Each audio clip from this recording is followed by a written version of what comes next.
چنانچہ میں آپ کو ایک عجیب واقعہ سناتا ہوں۔ ایک انگریز عورت تھی جو ریٹائرڈ لائف گزار رہی تھی، یعنی 65 کی ایج کی تھی۔ وہ ایک مرتبہ اپنی گاڑی پر دوسرے شہر جا رہی تھی تو اس کی گاڑی کا ٹائر پنکچر ہو گیا۔ اس نے گاڑی کو ایک طرف سڑک کے پل کیا، باہر نکل کے دیکھا تو ٹائر پنکچر تھا۔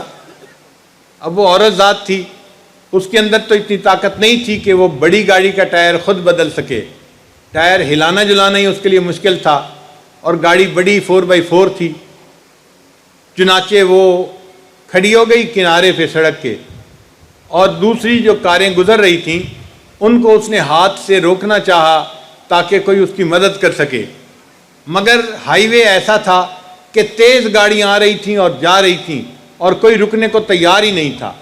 حتیٰ کہ سخت دھوپ کے اندر اس کو پسینہ بھی بہت آیا اور وہ بہت پریشان بھی تھی، اور گاڑی کوئی رک ہی نہیں رہی تھی۔ کوئی 1 گھنٹہ انتظار کرنے کے بعد ایک نوجوان لڑکے نے جو 20-25 سال کی عمر کا تھا، 25 سال کی عمر کا، اس نے گاڑی روکی اور اس نے پوچھا کہ آپ کیوں یہاں کھڑی ہیں؟ اس نے کہا کہ میری گاڑی کا ٹائر پنکچر ہو گیا ہے، اگر آپ میری ہیلپ کر دیں تو آپ کی مہربانی ہوگی۔ اس نے کہا بہت اچھا۔ چنانچہ وہ لڑکا اپنی گاڑی سے باہر نکلا اور آ کے اس نے ٹائر کو دیکھا۔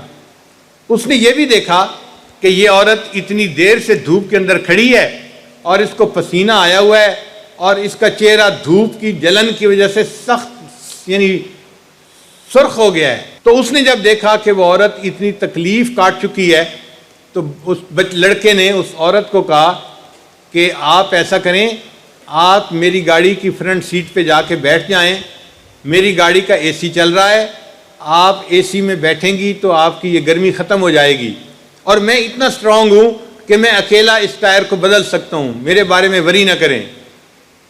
چنانچہ پہلے تو اس عورت نے کہا نہیں میں آپ کی ہیلپ کروں گی، اس نے کہا مجھے ہیلپ کی ضرورت نہیں ہے، میں اکیلا یہ کام کر سکتا ہوں۔ تو وہ بوڑھی عورت آ کے اس کی گاڑی میں فرنٹ سیٹ پہ بیٹھ گئی۔ اب وہ فرنٹ سیٹ پہ بیٹھی ہوئی ہے اور ایئر کنڈیشنر کی ٹھنڈی ہوا اس کو لگ رہی ہے، تو اس کا پسینہ ختم ہو گیا، جو دھوپ کی تکلیف تھی وہ ختم ہو گئی، اور وہ عورت دیکھ رہی ہے سامنے ونڈ سکرین سے کہ وہ لڑکا اکیلا اس کی گاڑی کا ٹائر بدل رہا ہے۔ وہ بڑی حیران تھی، یہ کتنا اچھا نوجوان ہے کہ جو اکیلا اتنا وزنی ٹائر اٹھا رہا ہے اور اس کو یہ تبدیل کر رہا ہے۔ اس نے دل میں سوچا کہ میں اس لڑکے کو ٹائر تبدیل کرنے پر $500 انعام دے دوں گی۔ چنانچہ جب لڑکے نے ٹائر تبدیل کر دیا، اس نے آ کے بتایا کہ اس کو کہ بڑی اماں میں نے ٹائر بدل دیا ہے، اب آپ اپنی گاڑی چلا کے جا سکتی ہیں۔ عورت نے اپنی جیب سے $500 نکالے اور اس کو دیے کہ اچھا یہ میری طرف سے تم انعام کے طور پہ لے لوں۔ اس لڑکے نے جواب دیا کہ نہیں میں انعام نہیں لوں گا۔ اس نے کہا کیوں؟ لڑکے نے جواب دیا It is objective of my life to help others. It is objective of my life to help others. When I help someone, I feel happy.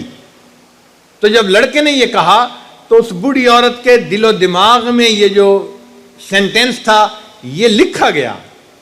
اب وہ اپنی گاڑی چلا کے اپنے گھر کی طرف جا رہی ہے اور اس فکرے کو بار بار وہ ریپیٹ کر رہی ہے کہ اس بچے نے کتنی اچھی بات کی۔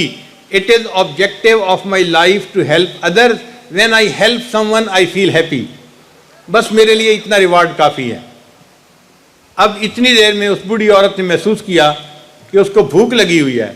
اس نے کہا اچھا جو قریبی ریسٹورنٹ آئے گا میں اس پہ اتر کے کھانا کھاؤں گی اور پھر آگے سفر کروں گی۔ چنانچہ ریسٹورنٹ آیا، وہ بوڑھی عورت اتری اور ریسٹورنٹ میں کھانے کے لیے گئی۔ جب ویٹریس اس کا کھانا لے کے آئی تو بوڑھی عورت نے دیکھا کہ وہ ویٹریس پریگننٹ تھی، اور تقریباً اس کے پریگننسی کے کوئی 8 مہینے گزر چکے تھے، یعنی اس کے پیٹ سے جسامت سے اندازہ ہوتا تھا کہ بچے کی ولادت کا وقت بہت قریب ہے۔ اب یہ بوڑھی عورت کھانا کھا رہی تھی مگر اس کے دماغ میں وہی بات گھوم رہی تھی It is objective of my life to help others. When I help someone, I feel happy. اب جب اس نے اس ویٹریس کو کہا کہ میرے لیے پیپسی لاؤ، میرے لیے فلاں لاؤ، اور وہ لڑکی اس پریگننسی کی حالت میں کام کر رہی تھی، تو اس کے ذہن میں خیال گیا کہ میں ریٹائرڈ لائف گزار رہی ہوں، میرے بینک اکاؤنٹ میں کئی لاکھ ڈالر موجود ہیں جو مجھے ملے تھے ریٹائرمنٹ کے، اور یہ لڑکی اس حالت میں بھی مزدوری کرنے پہ، کام کرنے پہ مجبور ہے، تو اس کا مطلب ہے کہ اس کے فائنینشیل حالات اچھے نہیں ہیں، ورنہ تو اس کو گھر میں آرام کرنا چاہیے تھا اس حال میں۔ چنانچہ وہ ویٹریس جب نیکسٹ ٹائم آئی تو اس نے اس سے پوچھا کہ تم چھٹی کیوں نہیں کر لیتی، تمہاری پریگنینسی کا وقت قریب ہے۔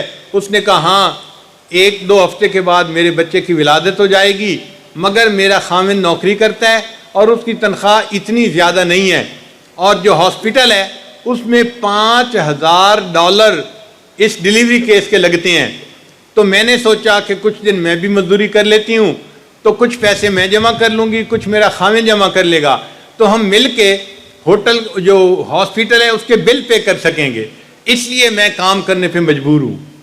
جب اس لڑکی نے یہ بتایا تو اس عورت کے دل میں ہمدردی پیدا ہوئی کہ میرے لیے $500 تو کوئی حیثیت نہیں رکھتے، تو اس کو کیا یہ $5000 میں ہی نہ کیوں ہدیہ دے دوں۔ اس نے اپنا چیک بک نکالی اور $5000 کا چیک لکھا اور ایک لفافے میں ڈال کے اس ویٹریس کو دیا، اس کو کہا کہ یہ میری طرف سے انعام ہے، تم اسے یہاں نہیں کھول سکتی، گھر جا کے کھول لینا اس لفافے کو۔ اس نے کہا بہت اچھا، اس نے اس لفافے کو اپنی جیب میں ڈال لیا۔ اب یہ ویٹریس جب اپنے گھر گئی تو اس کا خاوند بزنس ٹرپ پہ گیا ہوا تھا، وہ واپس آ چکا تھا، چنانچہ ویٹریس نے کھانا بنایا ہوا تھا، میاں بیوی دونوں مل کے کھانا کھا رہے تھے۔ کھانے کے دوران میاں بیوی آپس میں بات کرنے لگے کہ اب ڈیلیوری میں کتنا ٹائم رہ گیا ہے اور ہمیں ہاسپٹل کے بل کے لیے ارینجمنٹ کر لینی چاہیے۔ تو لڑکی نے بتایا کہ آج ایک عورت آئی تھی کھانا کھانے کے لیے اور اس نے آج مجھے ایک انعام بھی دیا۔ تو خاوند نے پوچھا کیا انعام دیا؟ اس نے کہا وہ میری جیب میں لفافہ موجود ہے، میں لاتی ہوں۔ لڑکی اپنی جیب سے لفافہ لے کے آئی اور اپنے خاوند کو پکڑا دیا۔ اب اس کے خاوند نے جب وہ لفافہ کھولا تو اس کے اندر $5000 کا چیک بھی تھا جو ڈیلیوری کا فل خرچہ تھا 100%، اور اس میں ایک چھوٹا سا رکا بھی تھا، پرچی بھی تھی، اور پرچی پہ لکھا ہوا تھا "It is the objective of my life to help others. When I help someone I feel happy." یہ وہی بوڑھی عورت تھی کہ جس کے ٹائر کو اس نوجوان نے بدلا تھا، اور اس نوجوان کی بیوی کو اس بوڑھی عورت نے $5000 کا چیک انعام میں دیا تھا۔ What goes around comes around۔ ہم خیر خواہی دوسرے کے ساتھ کریں گے، اللہ تعالیٰ ہمارے ساتھ خیر خواہی کا معاملہ فرمائیں گے۔ ہم ایمان والے ہیں، کلمہ پڑھنے والے ہیں، ہمیں اللہ نے دنیا میں وسائل دیے ہیں، دنیا کے اندر طاقت دی ہے، صحت دی ہے، نعمتیں دی ہیں، ہم کیوں نہیں دل میں یہ عہد کرتے کہ ہم معاشرے کا ایک ایسا فرد بن کر رہیں گے جس کے دل میں سب کا درد ہوگا، ہم ہر ایک کے لیے تڑپیں، ہر پریشان حال بندے کی پریشانی کو اپنی پریشانی کے سمجھے۔ نبی علیہ السلام نے ارشاد فرمایا جو مومن دوسرے بھائی کی پریشانی کو دور کرنے میں لگا رہتا ہے، اللہ تعالیٰ اتنی دیر اس بندے کی حاجت براری میں لگا رہتا ہے۔ تو بھائی اپنی زندگی کی ترتیب کو ریوائز کرنے کی ضرورت ہے۔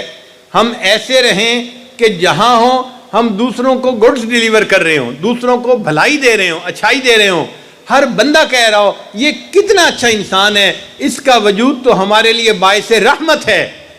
اور آج حالت یہ ہے جہاں ہم رہتے ہیں لوگ سمجھتے ہیں کہ یہ بندہ تو ہمارے لیے باعث زحمت ہے۔